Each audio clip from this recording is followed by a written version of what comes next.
So the topic tonight we're going to talk about, it is going to take us the entire time, but I'm very, very pleased to have Virginia and Shannon and Candice who are going to play along with us tonight. We're going to talk about, will you cut your commission? Why not talk about compensation? A lot of you are dealing with questions out in the field about cutting and discounts and will you do it for less? And we've got a lot of clients who are wanting to negotiate with our listing agents. And so I want to help you tonight with giving you some talking points and some scripts. And what better way to do that than to actually practice ourselves? So be kind. We are going to, keep the chat open. So if you want to chat, if you have specific questions or you want us to dig in a little bit deeper, let us know. And certainly if you have some questions that have been asked of you, hopefully tonight you'll get your questions answered with our slide deck. Let's go to the next slide. So real quickly, before we jump in, how do we handle objections? Many people are like, well, what's an objection, Rachelle? Well, it's an objection is an opportunity to ask another question. So don't see an objection as where you shut down. That's not what we're looking for. We're looking for tips that will help you be better at your business. And so I see an objection as a way for me to ask another question. The client that I'm working with just wants me to engage them a little bit more. So 3 tips I'll give you. Number 1, be prepared. So you're going to get objections. If you don't, you're probably not a good agent. That's what I'll say.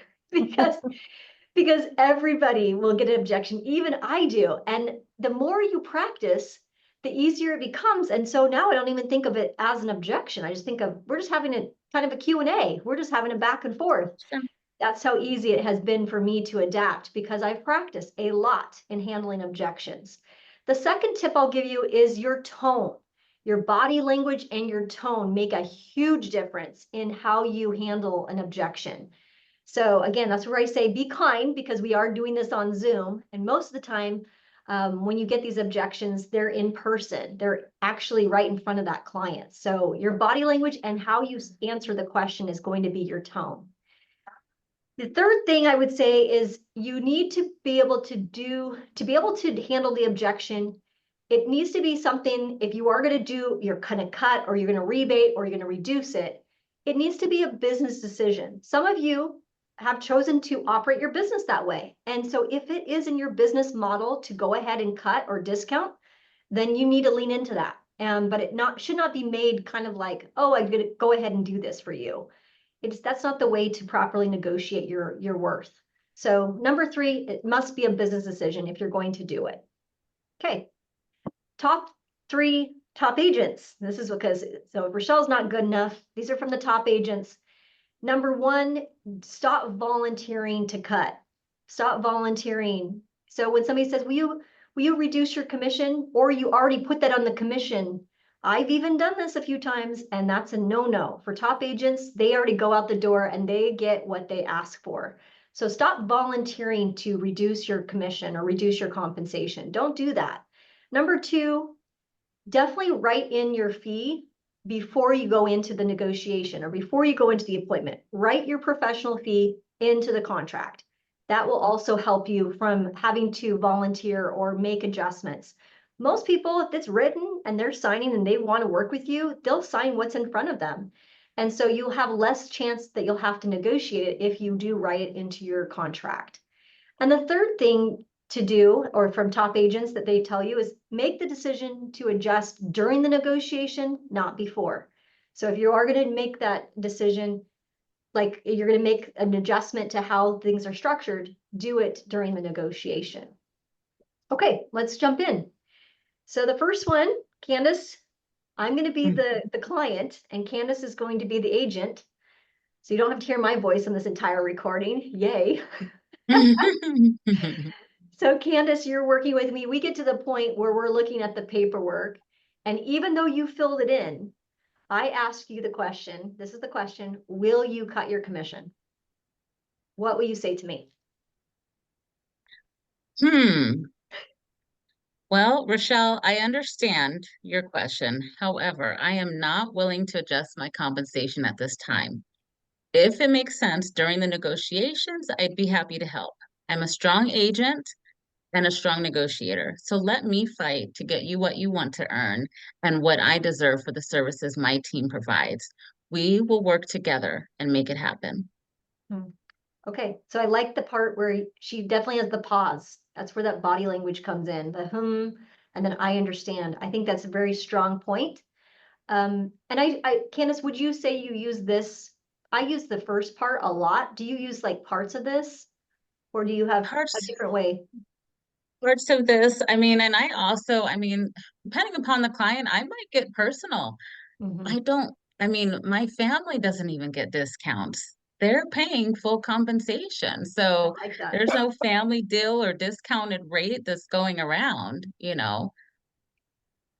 I'm not willing to adjust my compensation at this time. In fact, my family does not get a cut of my compensation. That's good. Yeah. I like that. Yeah. And then the second one is that just, will you cut your commission? This is just another strategy that you use. When we get offers on your property, I'm reasonable. If we cannot make those offers work, then we have a buyer, another agent. You and me can negotiate the compensation. We'll put all of our heads together. Okay. So really it comes down to that timing. You're not going to cut your commission at this time. Mm. I think that, so essentially you're kicking the objection down the road a little bit.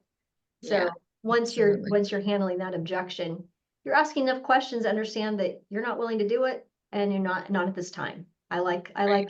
your path there. Okay, let's go to the next one. Number two, Candace is still on deck. I was like, Candace, I put your name next to the number two. Okay.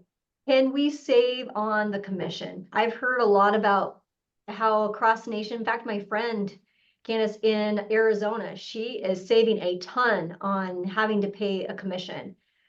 Can we save on the commission with you when we work with you?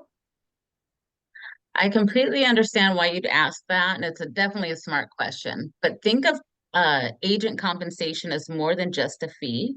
It's a powerful marketing tool. Mhm. Offering competitive commission allows me to invest in professional marketing from high quality photos, videos, and to be able to do targeted advertising. That's going to make your home stand out. It also motivates other agents to prioritize your property. When buyer's agents see a fair commission, they're more likely to bring their clients through the door. So that's going to increase the chances of more offers and ultimately will sell your home faster and at the best possible price. Okay, so what do you recommend? See, this is where it starts. Then they start putting you into a professional a place by you giving me a little bit more to chew on or think about. So I like this strategy because it's giving more about they want to save in the commission, but saving could mean reducing some other aspects of the process, right? I don't think a lot of people realize that. That's good, Candice. Let's go to the next one, which is my script. So, uh, this company, I won't XYZ company. There probably is a company with XYX now. Who knows? There's so many companies out there now. Said they would list for Y. Will you match that? And I purposely have that as my script because I worked for a discount brokerage, a cut rate brokerage, or a discount brokerage for about a decade. So I love this objection. When I got this one, I almost could let this one roll off my this I always won out on this because I worked for Best Choice Realty. It was my own company. And I'm familiar, this is how I would deal with this objection. I'm familiar with the cut rate business model. In fact, I used to work there for almost a decade. And you'll likely find other cut rate agents too. What they won't tell you is that the services and the what kind of services or expertise they're going to cut out in order for them to get that lower fee. And you know what people say? You get what you pay for. I have used this many, many times. So you can say that I'm familiar because many of you work in the west side of Washington and you are familiar with that cut rate business model. And you'll likely find other cut rate agents too. And they're normally going to cut out services. So you get what you pay for. That's the first way you could tackle that objection. The second one would be working on such a thin margin often means sacrificing quality marketing and an effective representation. In fact, one of the main reasons many homes fail to sell in your neighborhood, and I first personalize it, is because of the marketing and the lack of experience that that listing agent has. While it may seem that this company, this XYX company, is going to save you money, it's costing them in the long run, and it's costing you in the long run, either for the property not selling or selling for a lot less than what it's worth. Let me show you what the numbers break down. And so oftentimes we'll have that conversation. These are the types of people that they hit you with the objection while you put the listing agreement right on the desk and you're asking them to sign it. Once they see the kind of thorough job that I've done in the CMA or the pricing, they're going to go like, oh, I wouldn't even contemplate going with a cut rate brokerage because of how much time and energy I already put into the project. They're going to pay more because they're going to want a more experienced broker to manage the process for them. So, so yeah, I welcome this objection. These are one of my favorite to deal with. Let's go to the next one. Virginia on deck here. Here we go. This one we're getting quite a bit of. People are looking at our brokerage agreement, our listing. Here's our exclusive listing agreement. It says right here, you've got 3 choices. And so I'm your seller that's looking you straight in the eyes today on a Zoom meeting, Virginia, and saying, I've heard the news and I don't want to pay a buyer's agent. Rachelle, I totally understand that. Obviously, you, like me, want to put and save as much money as possible, and you want to keep as much money as possible, right? I do. But you're also hiring me to market your property, correct? Mm-hmm. So what I know is that if a buyer is coming and looking at 2 homes, 1 and 2, and they're the same type of home, but your home it shows that they're going to have to pay their buyer's agent and they don't have the money to do that, they're not going to choose to look at your home. That limits the pool of buyers. I would not be doing my job if I limited the pool of buyers for you. Okay. Would So you what do you feel? propose? Well, you know what I really do like is like, let's create a negotiation out of it. Let's use this other option, buyer to request compensation in an offer. That way you're not saying paying the max out of pocket and you're letting them bring it to the table and create a negotiation over that. Does that seem like a fair option? So they would just determine how much they want to pay? They would How put in much? their offer, for Okay. example, that they would like to get paid 3%. I would take this offer and depending on the strength of the offer, you'd look at it and see if that's something you want to do. If it's not something you want to do, we counter that offer like we would anything else in an offer. Okay. It So has- like I didn't want it, if they came in with a low ball offer and then yeah, they asked me to pay their buyer's agent 3%, I would still say no, right? and that is completely fine and absolutely yes. Okay. Well, let's This go is with that option. I think that sounds awesome. great. Awesome. Well, great. We'll pick that option and let's move forward. Okay. Super. So that one's an interesting one. And Virginia's been very successful. How many times have you done this? I've used it twice now. Okay. So it's working and it gives that person that's saying, I don't want to offer anything, at least puts them into a place of negotiation with that buyer's agent. And I believe, if I'm correct, right, Virginia, both of them, the sellers ended up paying something. They did. Well, the one did offer, actually end up paying 2% and she didn't want to offer any.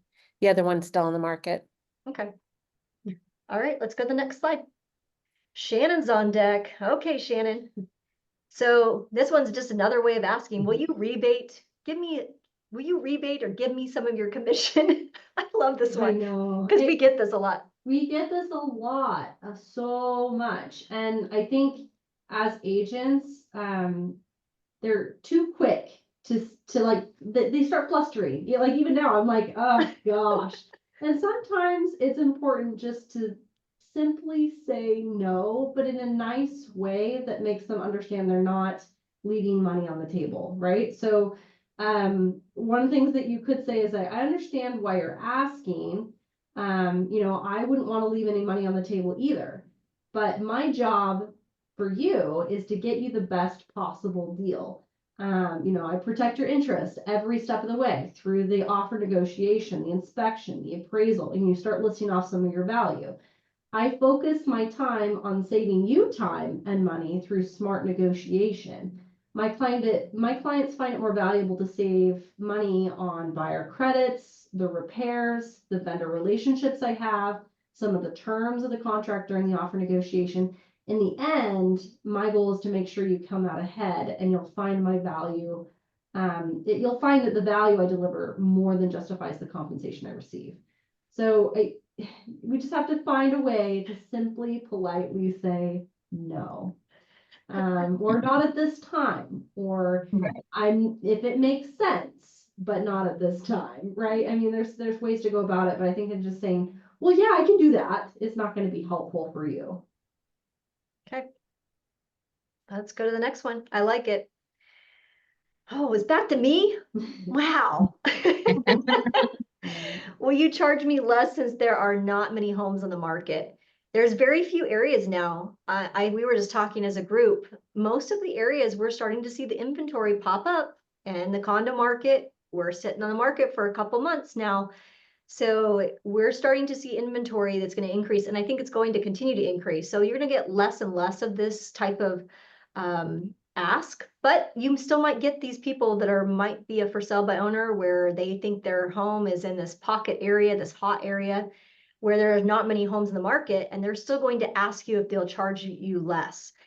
The reason I kept this one up is because I think there's some strategies that we can learn on how to better use the net sheet and show confidence and strength when you're presenting the numbers. So even if they did this to me at the very end, when I'm just getting ready to go over the numbers, you can still say, that's a really great question. My professional fee, I love how I say not my commission or my compensation.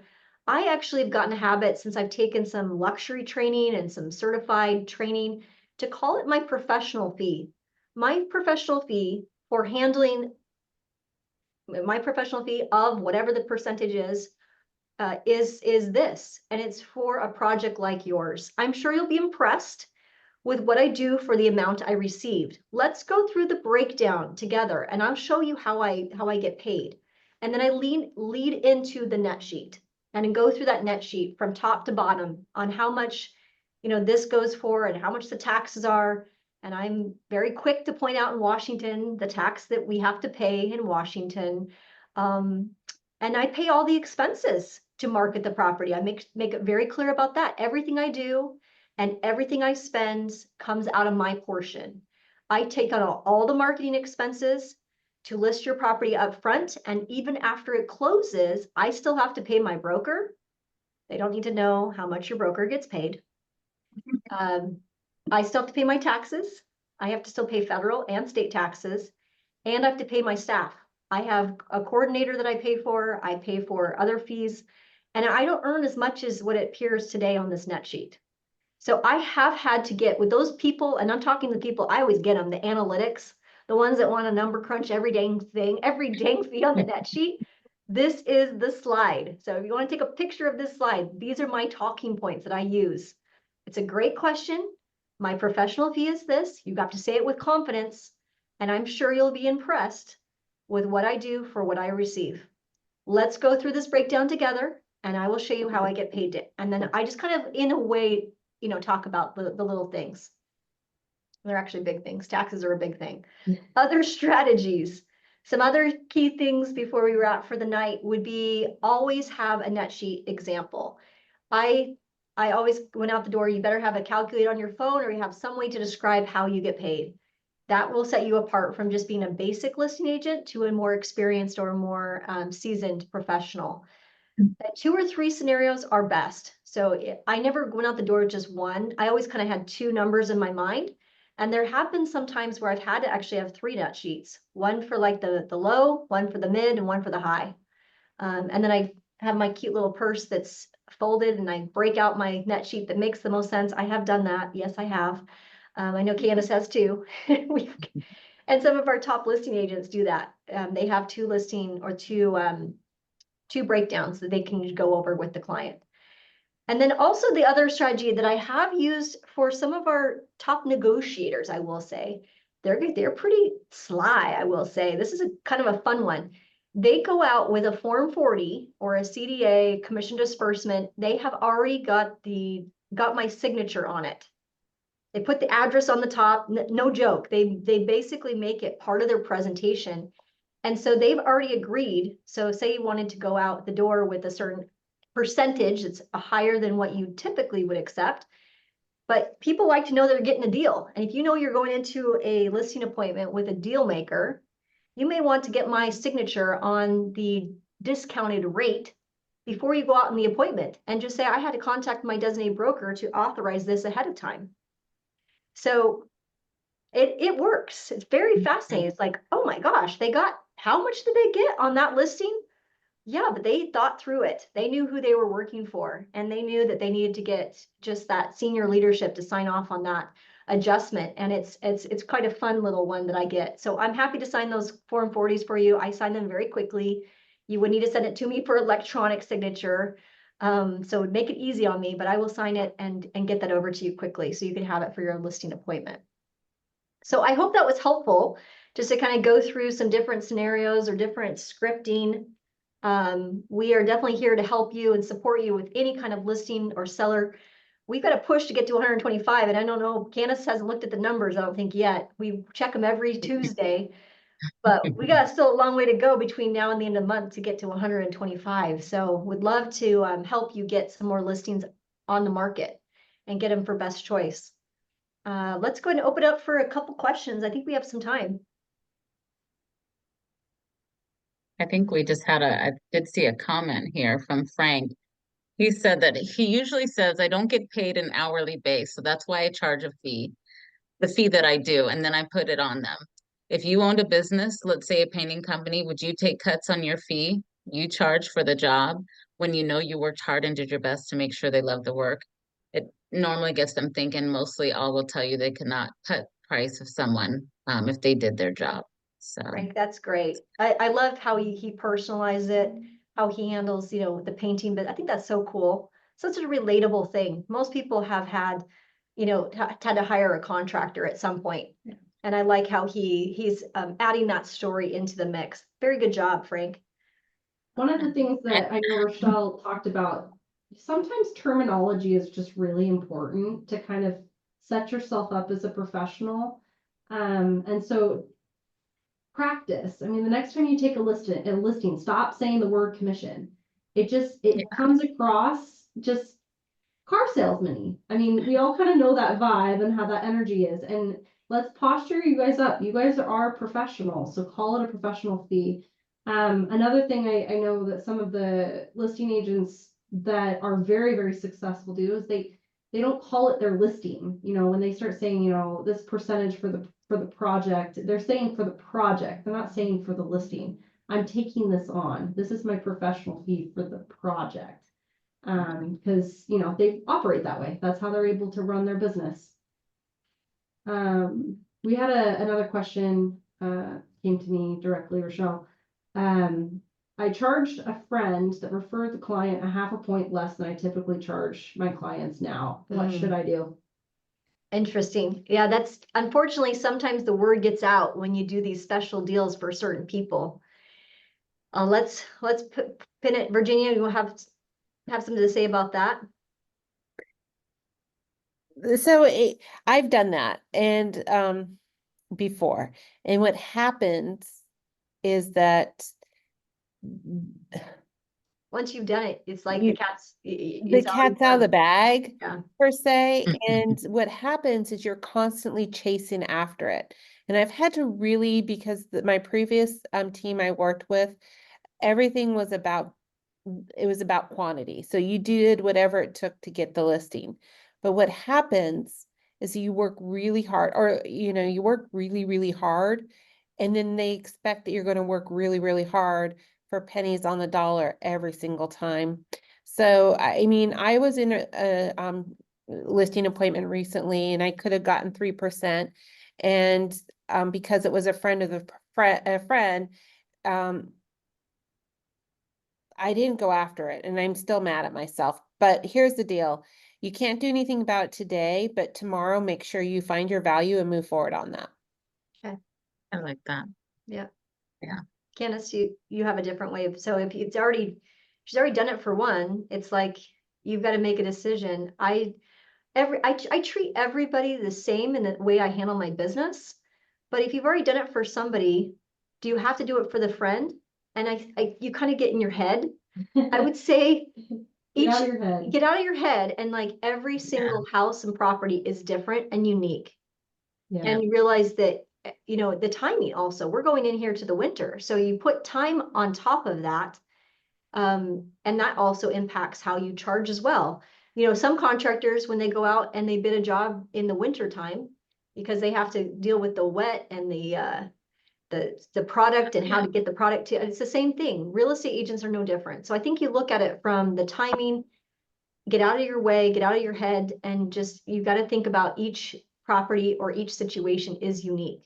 And it's I would- okay if you charge more, even though you gave Sally Sue a discount, right? You can move forward and do something different with the next I client. think part of it too, a lot of newer agents find themselves in this pickle, right? Where they have, they maybe have charged their first couple clients a good deal because they wanted the experience, but then now they're kind of like, well, now the experience has kind of run its course. I'm experienced now, but you know, I do want to make this be a scalable business for myself. So at some point, it's kind of like, what services can you add to enhance your service, and basically go to that client and say, you know what, I've added XYZ to my professional things, not my professional fee has increased. It's just the nature of the business. Yeah. So Um, I would like to say one thing is that you may not realize it, but when you do discount and something doesn't sell, for example, homes aren't selling as readily as they did in the past Yeah. couple of years, then you've discounted. And so your client's sitting there going, well, she discounted. What isn't she doing? Why isn't it selling? Mhm. So That's a think good point, about that. Virginia.